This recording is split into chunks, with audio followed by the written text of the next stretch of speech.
다 함께 묵상 기도를 드리심으로 금요 주일 예배를 하나님께 드리겠습니다.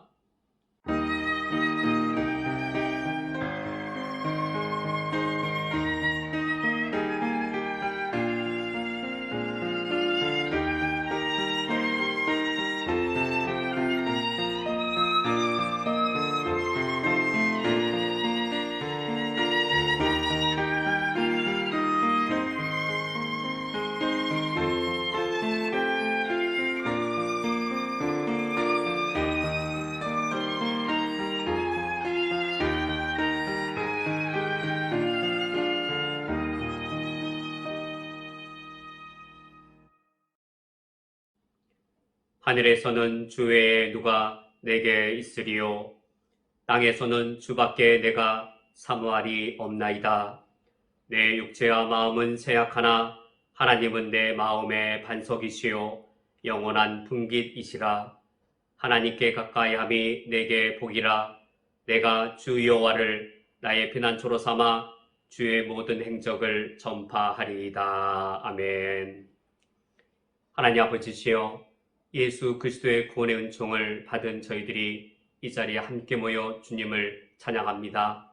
주님만이 우리의 유일한 창조주이시며 우리의 구원자이시오니 하나님의 구원의 은총과 은혜를 감사하여 노래할 때에 우리의 예배를 받아주시옵소서. 예수 그리스도의 이름으로 기도합니다. 아멘. 다 함께 찬송가 23장 만입이 내게 있으면 함께 찬양하겠습니다.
다 함께 우리의 죄를 고백하기 위하여 시편 51편의 말씀을 합독하겠습니다.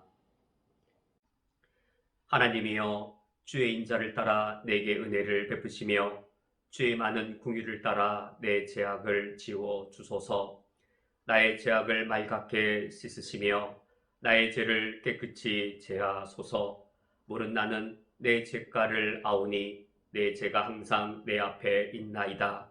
하나님이여, 내 속에 정한 마음을 창조하시고 내 안에 정직한 영을 새롭게 하소서. 하나님께서 구하시는 제사는 상한 심령이라. 하나님이여, 상하고 통회하는 마음을 주께서 멸시하지 아니하시리이다. 아멘. 다 함께 묵상으로 우리의 죄를 하나님께 고백하겠습니다.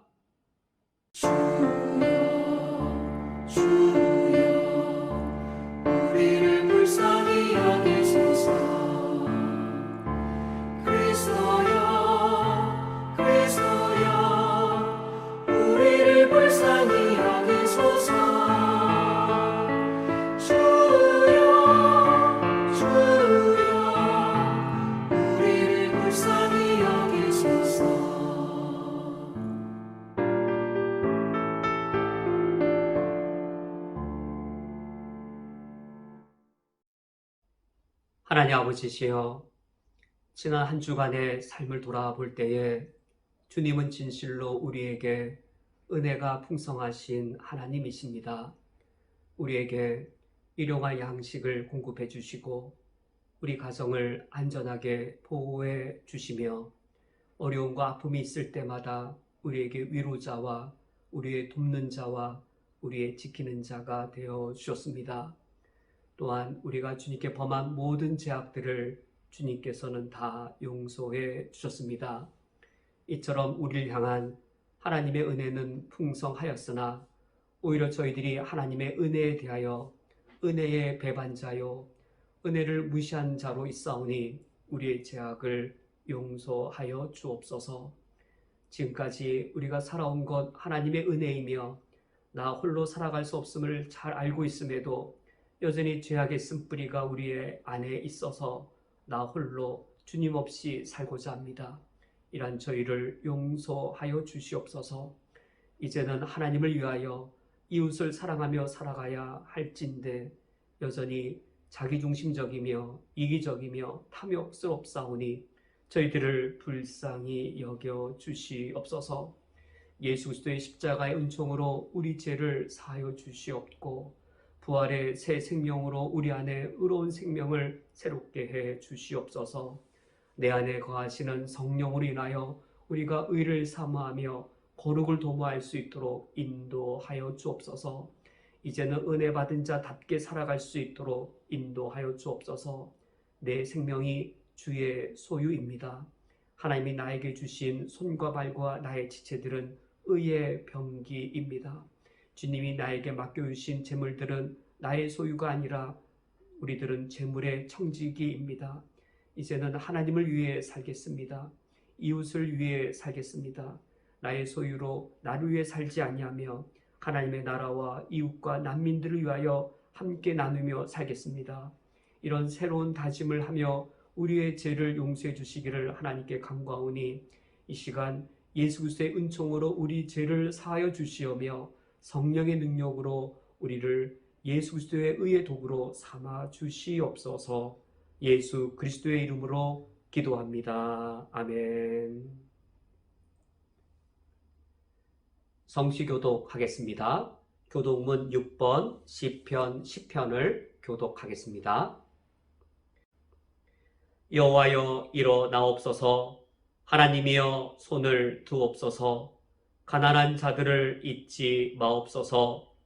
어찌하여 악인이 하나님을 멸시하여 그의 마음에 이르기를 주는 감찰하지 아니하리라 하나이까. 주께서는 보셨나이다. 주는 재앙과 언함을 감찰하시고 주의 손으로 갚으려 하시오니 외로운 자가 주를 의지하나이다. 주는 벌써부터 고아를 도우시는 이시니이다. 악인의 발을 꺾으소서. 악한 자의 악을 더 이상 찾아낼 수 없을 때까지 찾으소서. 여호와께서는 영원 무궁하도록 왕이시니 이방 나라들이 주의 땅에서 멸망하였나이다. 여호와여 주는 겸손한 자의 소원을 들으셨사오니 그들의 마음을 준비하시며 귀를 기울여 들으시고 고아와 압제당하는 자를 위하여 심판하사 세상에 속한 자가 다시는 위협하지 못하게 하시리이다. 아멘. 다 함께 사도신경으로 우리의 신앙을 고백하겠습니다. 전능하사 천지를 만드신 하나님 아버지를 내가 믿사오며 그 외아들 우리 주 예수 그리스도를 믿사오니 이는 성령으로 잉태하사 동정녀 마리에게 나시고 본디오 빌라도에게 고난을 받으사 십자가에 못 박혀 죽으시고 장사한 지 사흘 만에 죽은 자 가운데에서 다시 살아나시며 하늘에 오르사 전능하신 하나님 우편에 앉아 계시다가 저리로서 산자와 죽은 자를 심판하러 오시리라. 성령을 믿사오며 거룩한 공회와 성도가 서로 교통하는 것과 죄를 사하여 주시는 것과 몸이 다시 사는 것과 영원히 사는 것을 믿사옵나이다. 아멘. 다 함께 찬송가 162장 부활하신 구세주 함께 찬양하겠습니다.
성경 봉독하겠습니다. 오늘 성경 말씀은 구약 성경 시편 73편 13절부터 17절까지의 말씀입니다.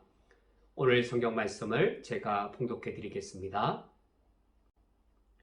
내가 내 마음을 깨끗하게 하며 내 손을 씻어 무지하다 한 것이 실로 헛되도다. 나는 종일 재난을 당하며 아침마다 징벌을 받았도다. 내가 만일 스스로 이르기를 내가 그들처럼 말하리라 하였더라면 나는 주의 아들들의 세대에 대하여 악행을 행하였으리이다.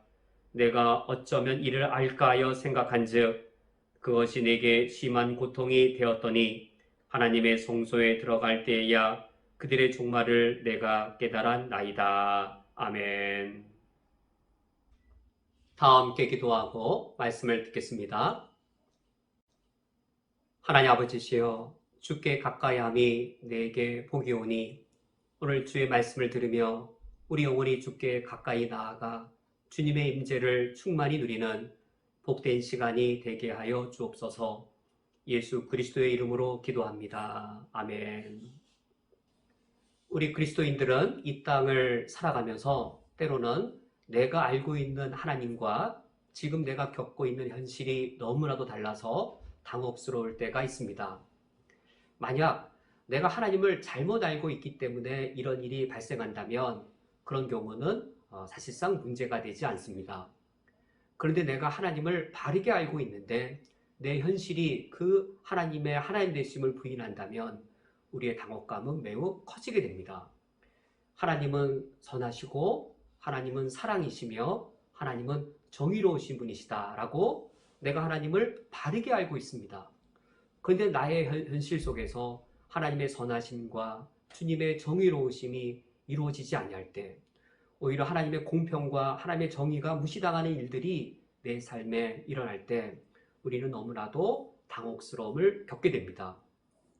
시편 73편도 바로 이러한 상황 때문에 쓰여지게 되었습니다. 시인은 하나님을 선하신 분으로 바르게 알고 있었습니다. 그러나 이 시인이 개인적으로 겪었던 여러 불행과 고통들을 보면 하나님은 도무지 선하신 분이라고 말할 수 없는 상황이었습니다.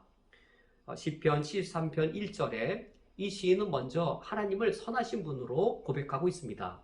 1절 말씀에 하나님이 참으로, 이제 시편 73편에 참으로라는 말이 3번 등장하는데 우리 한국 번역으로는 참으로, 실로, 참으로 이렇게 번역되었습니다. 1절, 13절, 18절에 이 참으로라는 이 어휘가 등장할 때마다 아주 중요한 이 시점들이 되어집니다. 다른 한글 번역으로는 아하라고도 번역되어졌고 어떤 영어 성경은 이제 다 yes, 3번의 yes로 번역했습니다. 이 시의 어떤 중요한 시점마다 이제 이 시인이 이 어구를 넣습니다. 하나님은 참으로 어떤 분이신가? 이 시인이 고백하기를 이스라엘 중 마음이 청결한 자에게 선을 행하시나로 고백하여서 이 시인은 하나님을 선하신 분으로 고백하고 있습니다. 그러나 이 시인의 개인적인 삶의 고통과 아픔을 볼 때 하나님의 선하심은 의심되어졌습니다. 이 시인의 내면 속에 큰 의구심이 들고 내면적 혼란을 이 시인이 겪습니다. 그래서 2절 말씀에 나는 거의 넘어질 뻔하였고 나의 걸음이 미끄러질 뻔하였으니, 이 시인이 넘어지고 미끄러질 뻔하였다라고 하는 것은 하나님이 정말 선하시다면 어떻게 내가 이런 불의한 일들을 겪을 수 있을까? 하나님에 대한 의구심이 심지어 하나님께 대한 회의로까지 번져서 불신앙의 유혹까지 이 시인이 경험할 정도였습니다. 그렇다면 이 시인이 경험하는 이런 이 시인 안에 내면에 일어났던 큰 의구심이나 내면적 큰 혼란은 이 시인이 믿음이 연약하여서 겪는 일이겠는지요? 아니면 우리 모든 그리스도인들이 이러한 과정들을 경험하면서 믿음이 단단해지고 성장하게 되는 것인지요? 우리 그리스도인들이 오히려 하나님을 알아가는 그리스도인다운 신앙을 경험할 때에 이런 과정들은 우리에게 오히려 필수적으로 요구되어집니다. 한 예를 들으면 이러합니다. 숫자 세 가지가 있습니다. 첫 번째 숫자는 2.0입니다. 두 번째 숫자는 2.00입니다.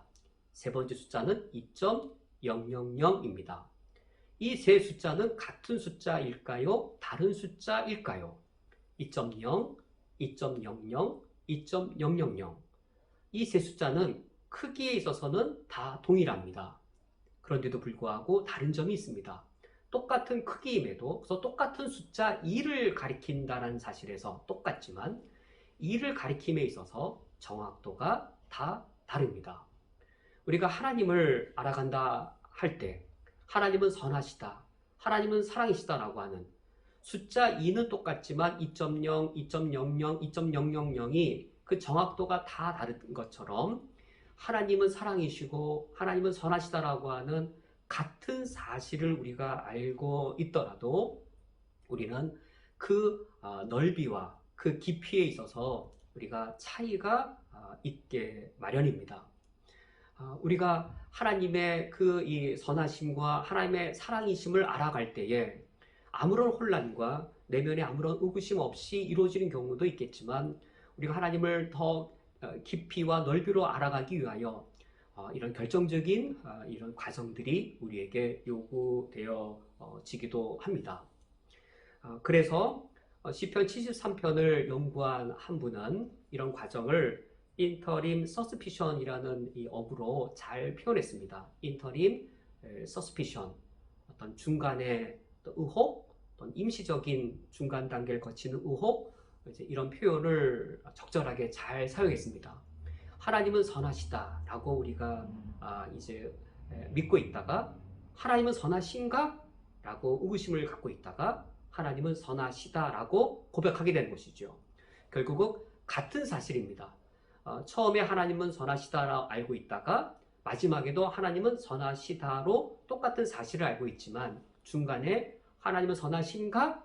이 인터림 서스피션, 어떤 중간에 임시적인 의혹이 있음으로 말미암아 그 후에 하나님은 선하시다라고 고백할 때에 그 고백의 깊이와 넓이는 그 이전과 분명히 달라졌고 성숙해진 것이지요. 그래서 어떤 한 분은 1절 말씀을 이렇게 번역하기를 제안합니다. 하나님이 참으로 이스라엘 중 마음이 정결한 자에게 선을 행하시나? 의문문으로 번역하기를 제안하기도 합니다. 긍정문으로 되어 있는 이 원문을 의문문으로 하나님이 참으로 이스라엘 중 마음이 정결한 자에게 선을 행하시나?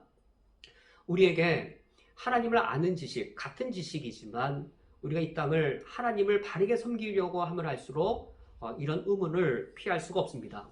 왜 이런 의문을 피할 수 없을까? 우리가 하나님을 처음 섬길 때 종교성을 가지고 섬기는데 우리에게는 종교성만 있는 것이 아니라 우리가 죄인의 상태에서 더욱이 미성숙의 상태입니다. 미성숙의 상태에 죄성까지 우리에게 있는 상태에서 종교성을 가지고 하나님을 섬깁니다. 그 상태에서 하나님은 선하시다라고 우리가 믿는 겁니다.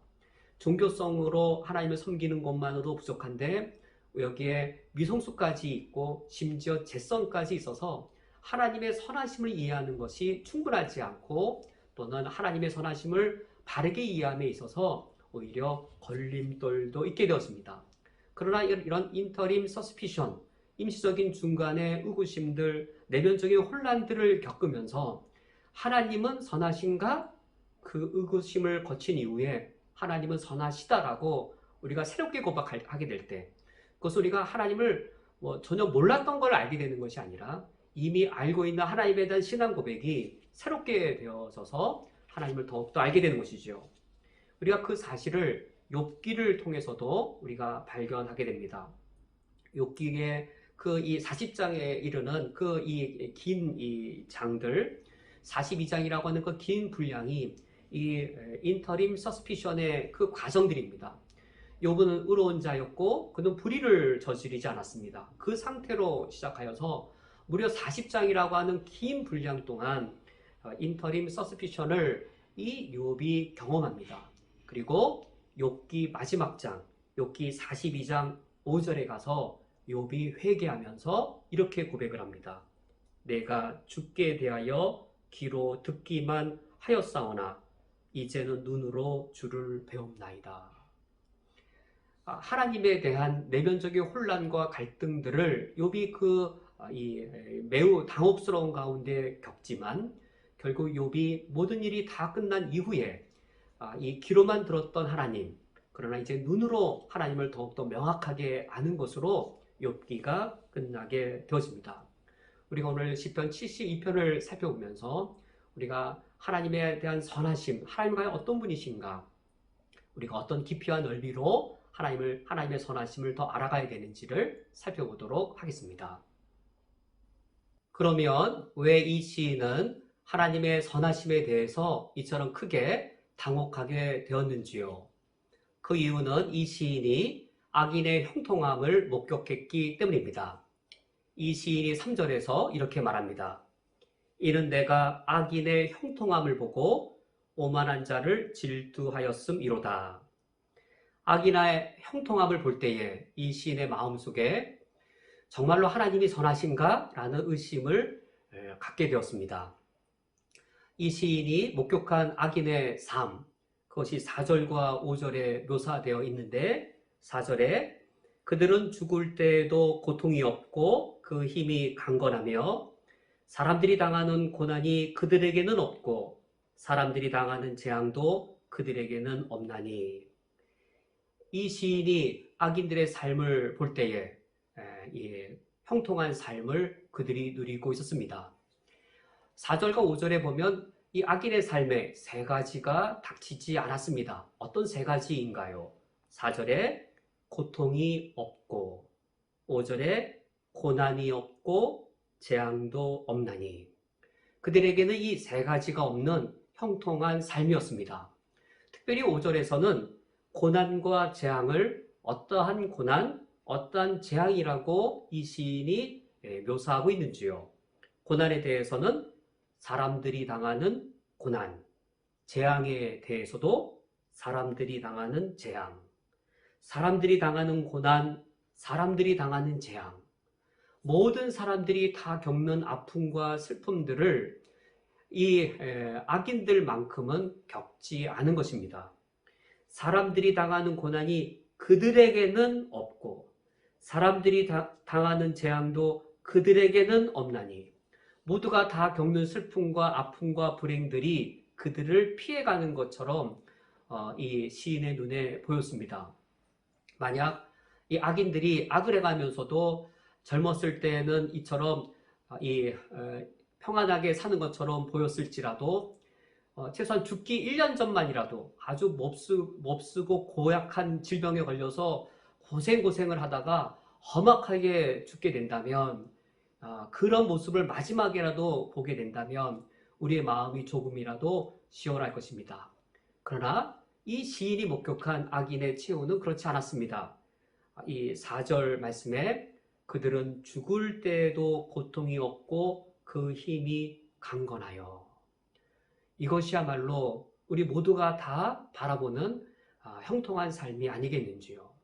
악인들은 어처럼 죽을 때조차도 큰 질병에 걸리지 않고 건강을 잘 유지하다가 고통이 없이 죽음을 맞이할 수 있는지요. 이 3절에 내가 악인의 형통함을 보고라고 할 때 이 형통함이 히브리어로 샬롬입니다. 샬롬.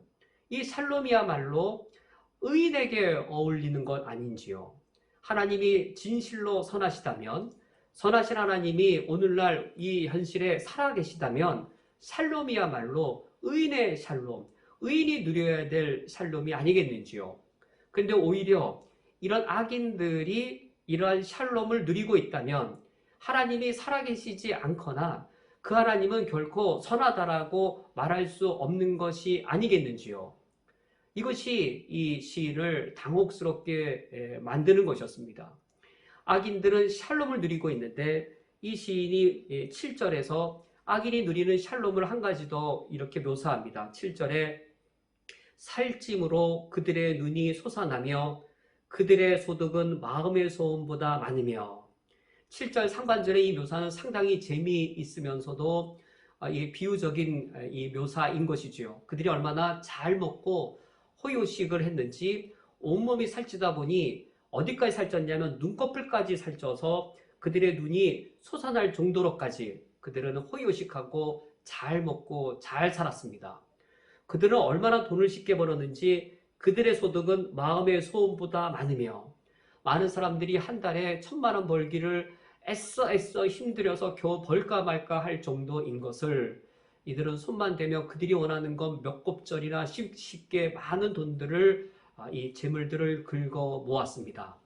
이것이야말로 형통한 삶이 아닌지요. 그들은 이처럼 악을 행하고도 형통하였기 때문에 악을 행한 그 형통을 근거로 하여서 그들은 매우 오만을 부렸습니다.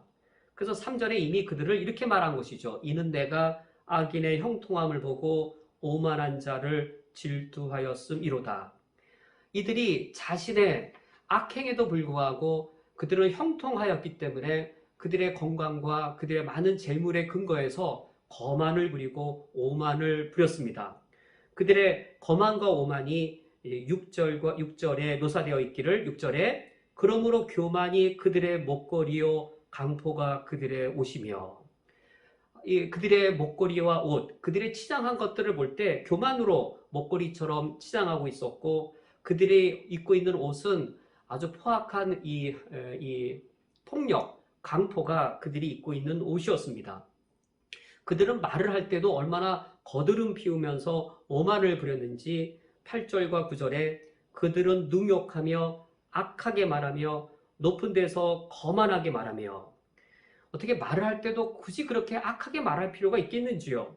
또 말할 때 그들은 높은 데 있는 것처럼 거만을 떨며 말했을 뿐만 아니라 9절 말씀에 그들의 입은 하늘에 두고 그들의 혀는 땅에 두루 다니도다. 하늘과 땅, 그들은 말로써 이 세계를 다 다스리는 자들이었습니다. 그들의 이 의자가 하늘에 있는 것처럼 하늘에 있다면 왕인 것이죠. 그들의 입이 하늘에 있는 것처럼 왕자에 앉아서 또 땅을 통치하듯 그들의 혀로 땅을 두루 다니는 아주 오만하고 거만한 자들이었습니다. 그들의 오만과 거만이 어느 정도로 심각했냐면 11절에 그들이 이렇게 말합니다. 11절에 말하기를 하나님이 어찌하랴 지존자에게 지식이 있으랴 하는도다 라고 하여서 심지어 하나님께 대하여 신성모독의 말을 서슴지 않을 정도의 오만한 자들이었습니다.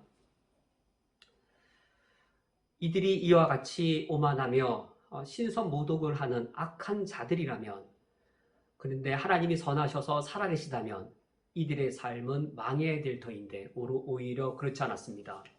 12절이 이 시에 이제 한 단락이 끊어지는 장면입니다. 12절에 이 시인은 이렇게 결론을 내립니다. 볼지어다 사람들을 불러 모아서 이 악인들의 형통함의 모습을 지켜보라고 말하고 있습니다. 볼지어다 이들은 악인들이라도 항상 평안하고 재물은 더욱 불어나도다.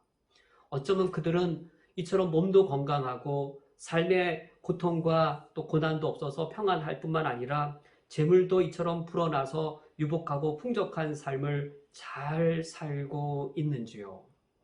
이것이 이 악인을 바라볼 때에 이 시인이 목격한 결론이었습니다. 그러면서 이제 13절로 이 시의 새로운 두 번째 단락으로 넘어가면서 두 번째 예스, 두 번째 아하, 이제 이 시인의 깨달음이 있습니다. 13절에 내가 내 마음을 깨끗하게 하며 내 손을 씻어 무죄하다 한 것이 실로 헛되도다. 1절에 참으로, 13절에 실로, 그리고 18절에 참으로 실로 참으로. 이제 히브리어로는 같은 단어고 영어로 예스로 다 번역되거나 한국말로 아하, 무엇인가 깨달았을 때 이렇게 표현할 수 있는 어휘들입니다. 실로 헛되도다. 이 시인이 깨달은 사실입니다. 이 시인이 깨달은 사실은 무엇이냐면 내가 내 마음을 깨끗하게 하며 내 손을 씻어 무죄하다 한 것이 실로 헛되도다.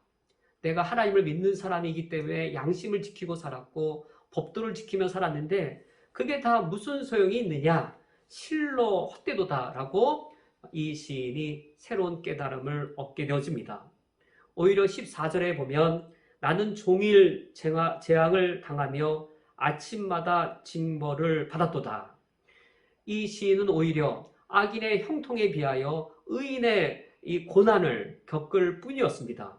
이 시인이 헛되도다라고 말하는 두 번째 이유는 악인의 형통뿐만 아니라 의인으로 살 때 그가 겪어야 했던 고난들 때문입니다. 내가 종일 고난을 당하며 아침마다 징벌을 받았도다. 이것이 무슨 말인지요? 어제도 내가 종일 재난을 겪었습니다. 그 이유는 내가 마음을 깨끗이 하고 손을 씻어서 의롭게 산 것이었는데 그 대가는 종일 재난을 겪는 것이었습니다. 그리고 아침에 눈을 뜨자마자 징벌을 받았도다. 아침에 눈을 뜨니 또 징벌이 시작되었습니다. 하루 종일 재난을 겪었고 또다시 그 다음날 눈을 떴을 때 아침에 징벌이 시작되었습니다. 그리하여 16절 말씀에 이 시의 두 번째 단락이 끊어지는 장면인데 이 시인이 이렇게 결말을 맺습니다. 내가 어쩌면 이를 알까 하여 생각한즉 그것이 내게 심한 고통이 되었더니. 이 시인이 굳게 확신하는 진리가 있습니다. 하나님은 선하시다라고 하는 올바른 진리입니다. 그런데 이 시인이 경험하는 부인할 수 없는 현실도 있습니다. 의인은 고통받고 악인은 형통한다라고 하는 부인할 수 없는 현실입니다. 이 시인이 포기할 수 없는, 이 시인이 굳게 믿는 진리, 하나님은 선하시다라고 하는 신앙의 진리와 부인할 수 없는 이 시인이 겪고 있는 현실, 그런데 어떻게 악인이 형통할 수 있을까? 이 둘이 어떻게 하나가 될 수 있을까?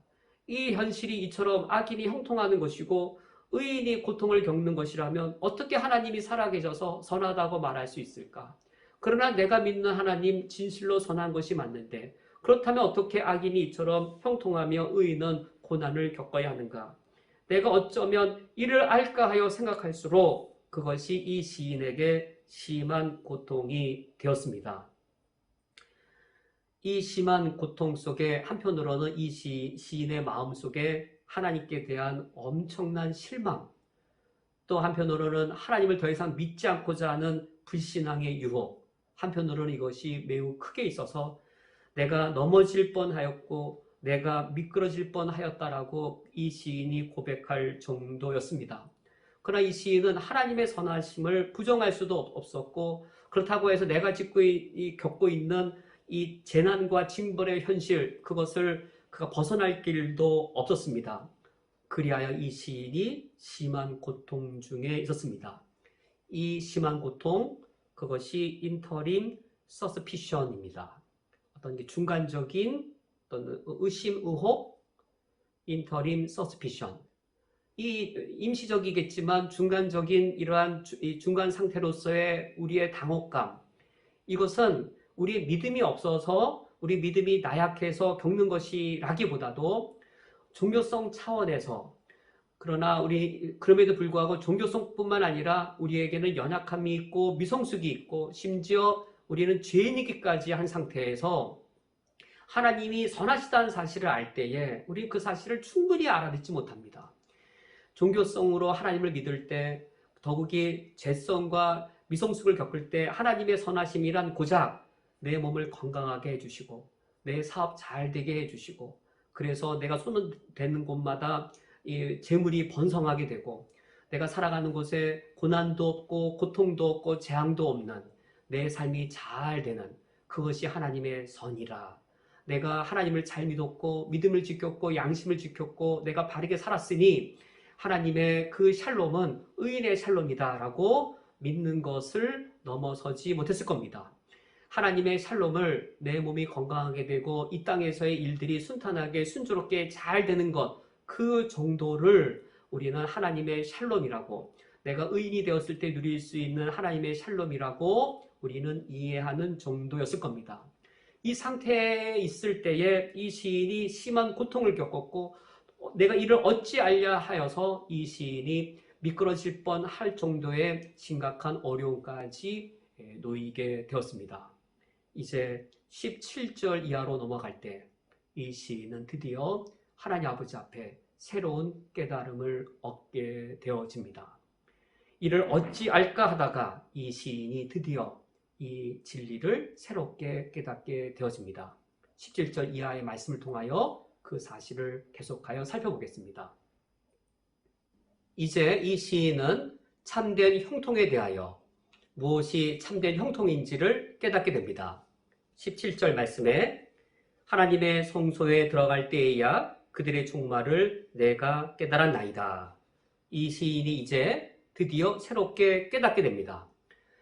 시인의 이 깨달음으로 인하여서 이 17절 이하로 이제 이 시가 대전환을 이루고 시인의 내면의 상태가 정반대로 이 전환하게 되어집니다. 이 시인이 이처럼 새롭게 깨닫게 된 장소는 하나님의 성소였습니다. 하나님의 성소란 하나님의 임재가 충만한 성전을 가리킵니다. 어느 날 이 시인이 하나님의 성전에 올라갈 때였습니다. 이때 이 시인의 심정은 16절에 표현된 대로 심한 고통을 겪던 그런 때였습니다.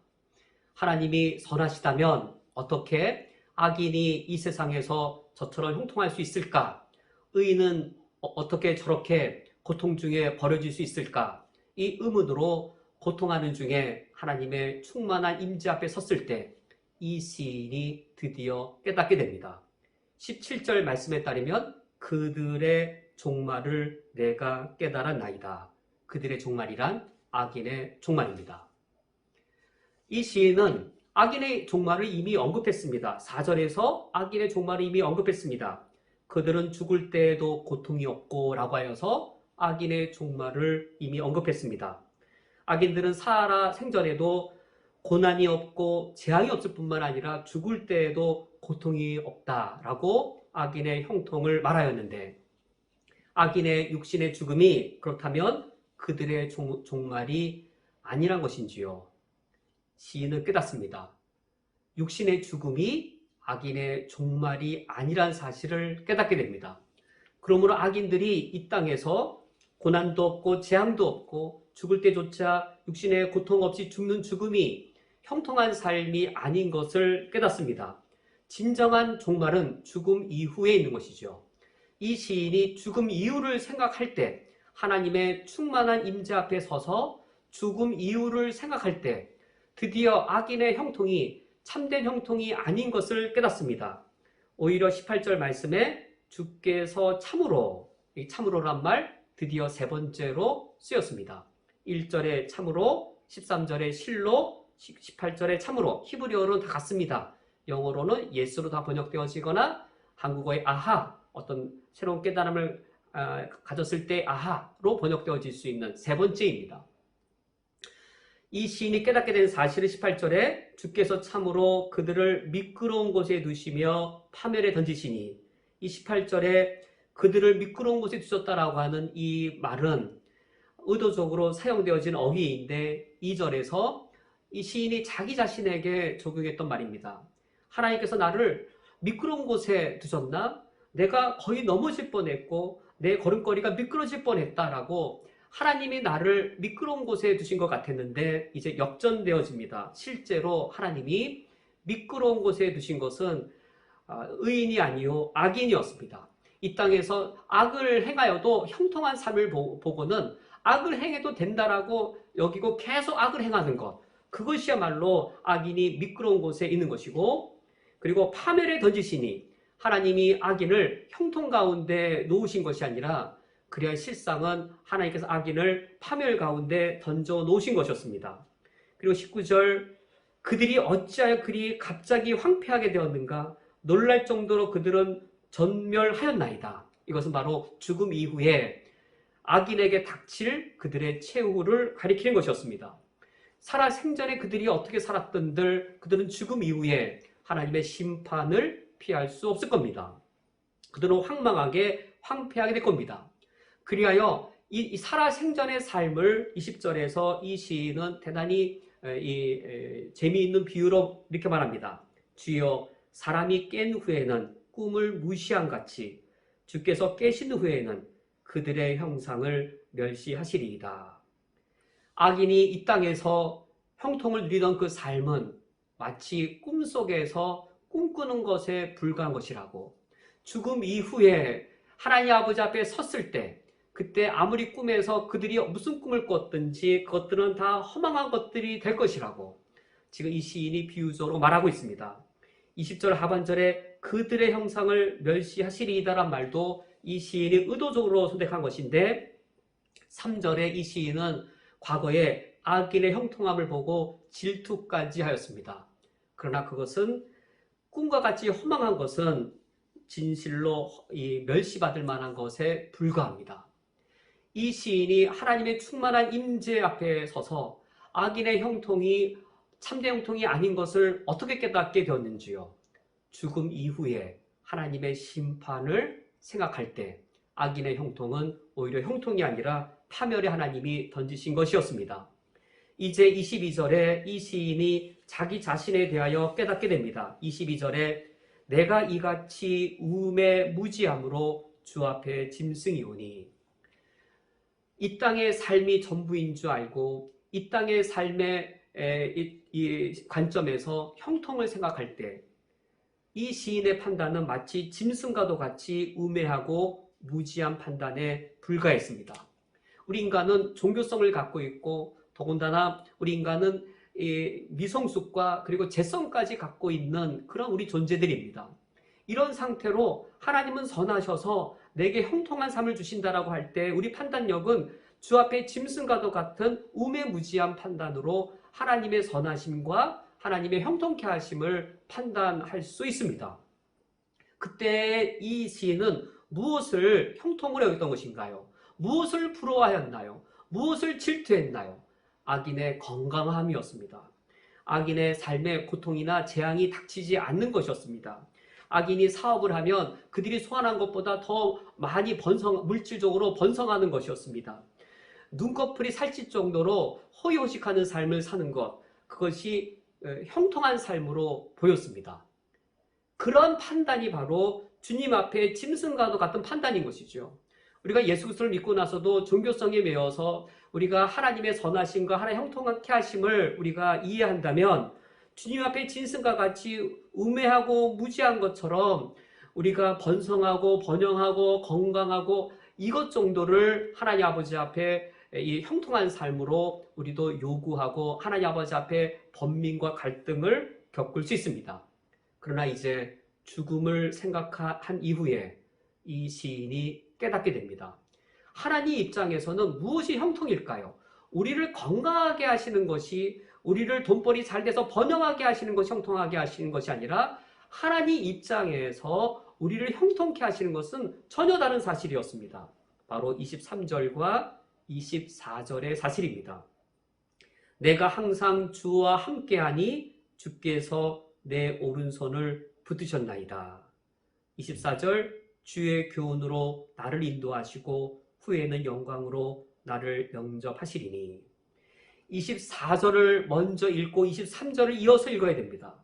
하나님께서 나를 인도하실 때 주의 교훈으로 인도하셨습니다. 이게 형통한 겁니다. 건강한 길로, 질병 걸리지 않는 길로, 시련과 고난이 없는 길로 인도하시는 것이 아니라 우리로 하여금 믿음을 지키고 양심을 지키고 법을 지키며 살아가도록 주의 교훈으로 나를 인도하시는 것, 그것이 주님의 심판대 앞에 형통한 길입니다. 우리가 죽음 이후에 하나님 아버지 앞에 섰을 때 무엇이 형통이냐면 이 땅을 살아갈 때 우리가 의인의 삶을 살아가는 겁니다. 믿음을 지키고 양심을 지키고 법을 지킬 때 하나님 아버지 앞에 설 수 있는 형통함이 우리에게 있는 것이지요. 이 시인이 그렇게 주의 교훈으로 하나님의 인도하심을 받을 때 23절 그때마다 하나님이 이 시인과 함께 하셨고 그때마다 하나님께서 이 시인의 오른손을 굳게 붙잡아 주심으로 이 시인이 주님의 교훈을 잘 지키며 살아갈 수 있도록 이 시인을 지켜 주셨습니다. 이것이 바로 형통인 것은 24절 하반절 후에는 영광으로 나를 영접하시리니, 이게 진정한 형통입니다. 무엇이 형통인가? 하나님의 심판 앞에 섰을 때 후에는, 이 후란 죽음 이후입니다. 죽음 이후에 영광으로 하나님이 나를 영접하시는 이 일이 바로 형통인 것이지요. 그러면서 25절 이 시인이 하나님께 대한 찬양을 하게 되었습니다. 하늘에서는 주 외에 누가 내게 있으리요. 땅에서는 주밖에 내가 사모할 리 없나이다. 16절 이절을 다시 한번 읽어보시면 이때 시인에게 있어서 하나님은 어떤 분이었는지요. 의혹의 대상이었고 정말로 하나님 믿어도 되나? 하나님은 선하신 분이신가? 하나님을 의심의 눈초리로 바라보고 있었습니다. 그러나 그가 죽음 이후에 서서 형통의 개념이 바뀌자마자 23절의 고백이 나타납니다. 내가 항상 주와 함께하니 주께서 내 오른손으로 붙으셨나이다. 형통의 개념이 새로워지자 하나님이 내 삶에 없었던 것이 아니라 악인이 형통하도록 하나님이 왜 악인을 내버려 두시며 의인이 고통받도록 하나님 왜 나를 버리십니까가 아니라 형통의 개념이 바뀌자마자 하나님이 나와 함께 하신 사실이 내 눈에 보이고 주께서 내 손을 굳게 붙잡아 주신 사실이 의인의 눈에 목격되어집니다. 그리하여 하늘에서는 주 외에 누가 내게 있으며 땅에서는 주밖에 내게 사모할 분이 없습니다라고 찬양하게 됩니다. 그래 26절에 내 육체와 마음은 쇠약하나 하나님은 내 마음의 반석이시요 영원한 분깃이시라라고 그가 고백하게 됩니다. 이제 27절과 28절은 이 시인이 이 시를 다 쓴 후에 결론적으로 그가 신앙 고백하는 직구입니다. 그는 이 시에서 악인과 의인 둘을 대조시키고 있습니다. 27절에 주를 멀리하는 자, 주를 떠난 자, 그가 바로 악인입니다. 이 땅에서 꿈같이 허망한 삶 속에서는 그가 악인으로 살면서 주의 규율을 지키지 않고 악을 행하면서 이 땅에서는 몸이 건강하고 물질로서는 번영하였을지 몰라도 주를 떠난 자, 그러나 파멸로 갈 수밖에 없는 자, 악인의 삶을 묘사한 후 28절에 의인을 이처럼 묘사합니다. 하나님께 가까이함이 내게 선이라. 내가 주 여호와를 나의 피난처로 삼아 주의 모든 행적을 전파하리이다. 제가 28절에 한 단어를 의도적으로 바꾸어 읽었습니다. 우리 성경에 하나님께 가까이함이 내게 복이라 라고 되어져 있는 것을 제가 히브리어 원어 그대로 바꾸어 읽었습니다. 하나님께 가까이함이 내게 복이라. 시가 인클루지오 구조가 있는데 시작한 단어로 끝나는 것을 말합니다. 그래서 1절과 마지막 절이 연결되어지는 겁니다. 선이란 단어가 1절에 나왔는데 히브리어로 똑같은 선이란 단어가 이제 28절 마지막에 나옵니다. 영어 성경의 번역에도 이 복이 블레싱이 아니고 굿으로 번역되어져 있습니다. 1절 말씀이 어떻게 시작되어졌냐면 하나님이 참으로 선을 행하신다. 하나님은 참으로 선을 행하신다. 하나님은 선하시다로 시작되었습니다. 하나님은 참으로 선하신 분이라고 이 시인이 처음에 고백을 합니다. 그런데 우리 그리스도인들이 이 땅을 살아갈 때에 인터리움 서스피션, 우리는 비록 중간을 거쳐갈지라도 임시적인 것일지라도 하나님께 대하여 의심과 의혹을 갖게 되었습니다. 하나님 정말로 선하신가? 그것이 두 번째 아하, 두 번째 예스가 나온 13절. 내가 내 마음을 깨끗하게 하며 내 손을 씻어 무죄하다 한 것이 실로 헛되도다. 1절 하나님은 선하시다. 이 시인이 본래 믿었던 올바른 신앙입니다. 그러나 이 시인이 현실을 겪으면서 13절 두 번째 아하, 하나님 선하신가? 의문을 겪습니다. 28절 주께 가까이 하는 것이 내게 선이라. 그가 1절의 고백을 마지막에서 다시 합니다. 그러나 그것은 같은 고백이지만 동일한 고백은 아닙니다. 2.0과 2.00과 2.000이 다듯이 하나님의 선하심의 깊이와 하나님의 선하심의 넓이에 대하여 이 시인이 새롭게 고백하는 겁니다. 나에게 나에게 좋은 게 무엇일까요? 악인처럼 죽을 때 고통 없이 육신에 아무런 질병 없이 죽게 되어지는 것, 이 땅 살아갈 때 재앙 한 번 겪지 않고 순탄한 삶을 사는 것, 내가 소원하는 것보다 더 많은 물질의 복을 얻는 것, 그것이 진정으로 내게 선한 것인가? 이 시인이 깨닫습니다. 주께 하나님께 가까이함이 내게 복이라. 주님께 가까이하고 하나님께 가까이하는 것이 진실로 내게 복이고 그것이 참되게 선인 것을 그가 깨닫습니다. 오늘 말씀을 기억하며 이 시간 우리가 다짐의 기도를 드리기 원합니다. 참된 형통과 참된 선을 우리가 추구하기를 원합니다. 악인의 형통을 부러워하지 말고 우리가 참된 선과 참된 형통을 추구하는 삶을 이번 주간 살아가시기를 이 시간 말씀을 기억하며 함께 다짐의 기도를 드리시겠습니다.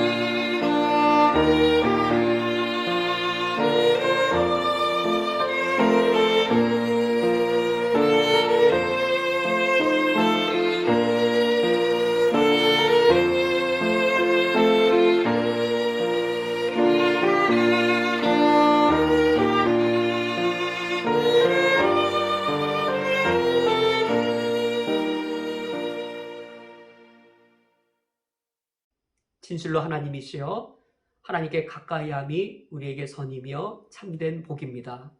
참된 형통과 샬롬은 우리 몸과 육신의 안락과 번영이 아니요 하나님과 동행하는 삶이며 주님 앞에 죽음 이후의 심판대에 설 수 있는 것이오니 오늘 하루를 살아갈 때 우리가 하나님 허락하신 이번 한 주간을 살아갈 때 하나님 아버지 앞에 형통한 자로 주께 가까이하며 살아가게 하여 주옵소서. 예수 그리스도의 이름으로 기도합니다. 아멘. 다 함께 찬송가 613장 사랑의 주 하나님 찬양하시면서 하나님께 봉헌하겠습니다.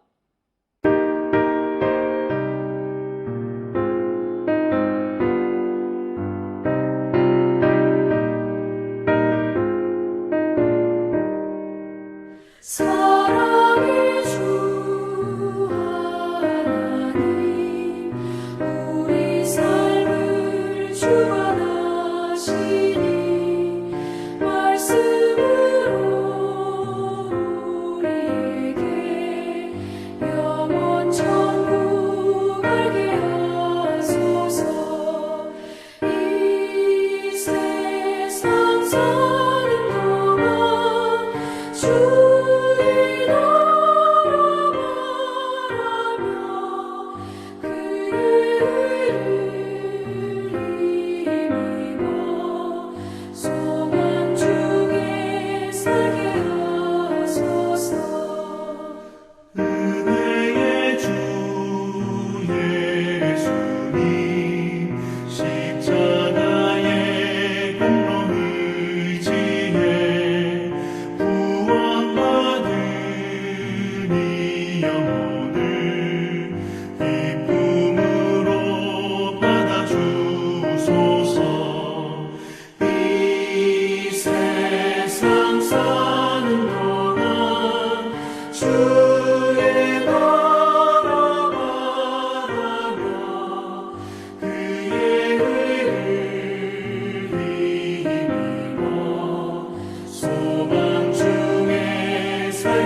다 함께 드려진 예물을 위하여 기도하겠습니다.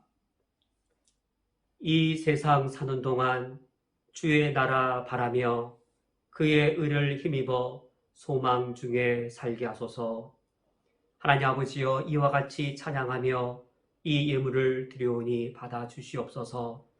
진실로 우리가 주님께 받은 은혜가 넘치며 풍성합니다. 창조주로서 은혜를 베푸시며 구원주로서 은혜를 베푸시며 보혜사로서 은혜를 베풀어 주셨사오니 우리가 그 은혜의 목적을 기억하며 이 예물을 드립니다. 그 은혜의 목적을 이루는 우리들이 되기 위하여 이 예물을 드려오니 헌신을 다짐하는 헌금이 되게 하여 주시옵고 헌금을 드린 이후에 헌신의 삶을 살게 하여 주옵소서. 그리하여 이 드려지는 예물과 우리의 삶을 통하여 쿠웨이트 땅에 그리스도인들의 예배 공동체를 세우시며 무슬림들에게 하나님의 사랑과 복음을 전파하게 하시며 우리 자녀 세대를 다음 세대를 감당할 거룩한 세대로 세워가는 것에 이 예물을 사용하여 주옵소서. 주께서 우리에게 재물을 맡기실 때에 나를 위한 일용할 양식이 아니라 우리를 위한 일용할 양식으로 맡기셨사오니 이 예물이 우리 이웃의 일용할 양식으로, 특별히 요르단에 있는 난민들을 위한 일용할 양식으로 사용되게 하여 주옵소서.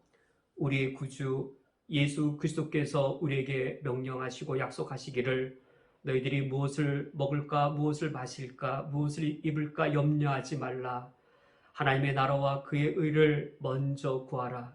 그리하면 이 모든 것을 너희에게 더하시리라 하셨사오니 주님의 명령에 순종하며 주님의 약속에 의지하여 이 예물을 드립니다. 이 예물과 우리의 삶이 하나님의 나라와 주의 의를 먼저 구하는 것이 되게 하여 주시옵고 우리의 헌금이 우리의 헌신으로 이어지게 하여 주옵소서. 예수 그리스도의 이름으로 기도합니다. 아멘. 다 함께 천국 백성의 윤리인 십계명을 교독하겠습니다.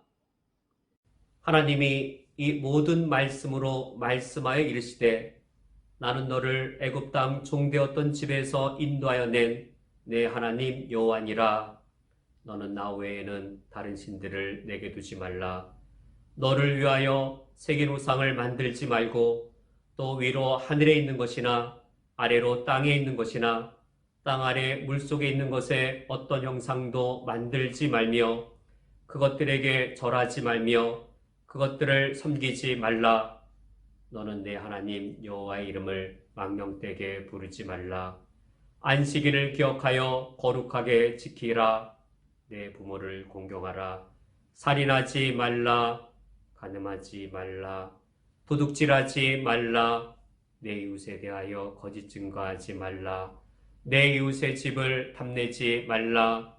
예수께서 이르시되 내 마음을 다하고 목숨을 다하고 뜻을 다하여 주 너희 하나님을 사랑하라 하셨으니 이것이 크고 첫째 되는 계명이요 둘째도 그와 같으니 내 이웃을 내 자신같이 사랑하라 하셨으니 이 두 계명이 온 율법과 선지자의 강령이니라. 아멘. 다 함께 천국 백성의 기도인 찬송가 635장 주기도문을 찬양하겠습니다.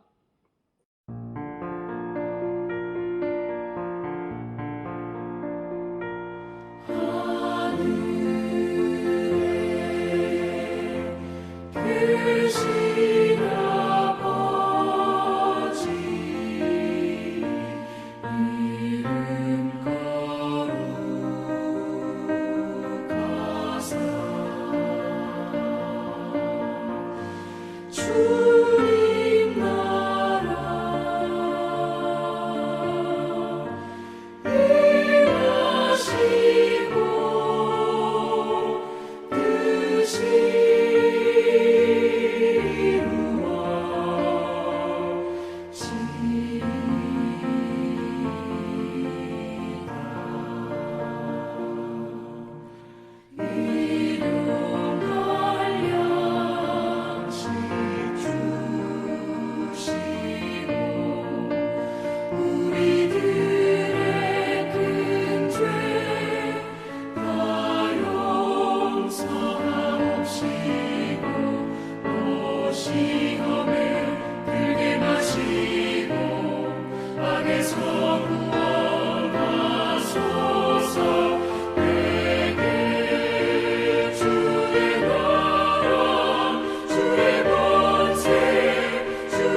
축도하겠습니다.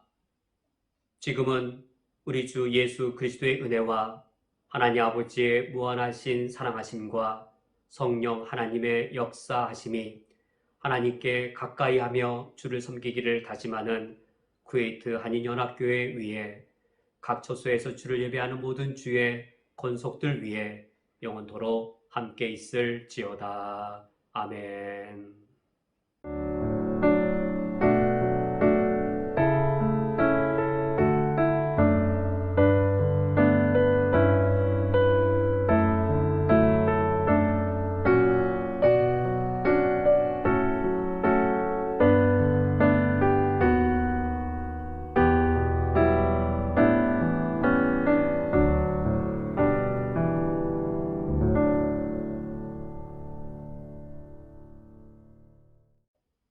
교회 소식을 전해드리겠습니다. 예배 안내입니다. 모든 공예배는 인터넷으로 진행되고 있습니다. 금요 주일 예배 오전 9시, 일요 저녁 예배 저녁 7시, 새벽 기도 오전 6시입니다. 이번 주 일요 저녁 예배는 아브라함의 첫 신앙의 회복에 관하여 말씀을 나누겠습니다. 주일학교 어린이부의 예배 영상이 밴드와 카톡을 통하여 배포됩니다. 청소년부의 반별 모임은 오늘 금요일 오전 10시 반 인터넷 영상으로 진행됩니다. 이번 주간 중보기도 먼저 쿠웨이트 국가를 위하여 기도를 부탁드립니다. 쿠웨이트 국왕의 안정적 통치와 쿠웨이트 국가의 번영을 위하여 쿠웨이트의 부유함이 여러 나라와 민족에게 큰 유익이 될 수 있도록 쿠웨이트 국가의 평화 안에서 다양한 종교와 문화가 공존할 수 있도록 우리 교회의 교우들을 위하여 기도를 부탁드립니다. 새로운 사업과 직장을 찾는 우리 교우들의 길을 주님께서 순적히 열어주시도록 우리 교우들의 기업과 사업체가 코로나 경제 위기를 잘 극복할 수 있도록 믿음과 양심과 법을 지키며 하나님의 지켜주심을 충만히 누릴 수 있도록 2021년도 요르단 난민 사역을 위하여 기도를 부탁드립니다. 요르단 난민 사역이 구제 사역과 학교 사역으로 진행될 때에 하나님께서 인도하여 주시도록 요르단 난민의 자립 정신이 함양되게 하시고 취업 훈련을 잘 개발할 수 있도록 요르단 선교사님의 가정과 세 분의 난민학교 선생님을 위하여 이번 주간 기도를 부탁드립니다. 구역예배, 온라인 구역장 모임은 월요일 오후 3시에, 온라인 구역예배는 수요일 오전 10시 또는 각 구역의 상황에 맞도록 드리시면 되겠습니다. 구역 공가는 교회 밴드에 올려져 있습니다. 이번 주 구역 신방 3월 17일 3구역 구역 신방이 있겠습니다. 각 가정의 기도 제목을 구역장에게 제출해 주시면 되겠습니다. 올해 우리 교회의 상반기 해외 선교, 상반기 선교 후원금을 지난 2월에 6,000KD를 송금했습니다. 해외 선교사 10분, 한국에서 무슬림 선교를 담당하시는 매튜 선교사님, 중동 선교회, 쿠웨이트 교회를 지원하였습니다. 요르단 난민 선교 상반기 사역 2,425KD가 사역 내용으로 확정이 되었고 또 필요한 사역들이 추가적으로 현재 더 검토 중에 있습니다. 새가족 등록 홍민희 성도님을 주님의 이름으로 환영합니다. 홍민희 성도님은 쿠웨이트 대사관의 영사로 부임하게 되셨고 우리 교회에 등록하시게 되었습니다. 여우수아 남전도회 소속이시고 송하정 선도님은 마리아 여전도회 소속이 되십니다. 아들 홍진원 군은 청소년부 9학년입니다. 헌금을 드리기 원하시는 성도님께서는 오프라인 헌금이나 온라인 헌금 중에서 가장 편리한 방식으로 자유롭게 드리시면 되겠습니다. 이제 옆사람과 함께 인사 나누시면서 때로는 너희 앞에 축복성으로 패해하겠습니다.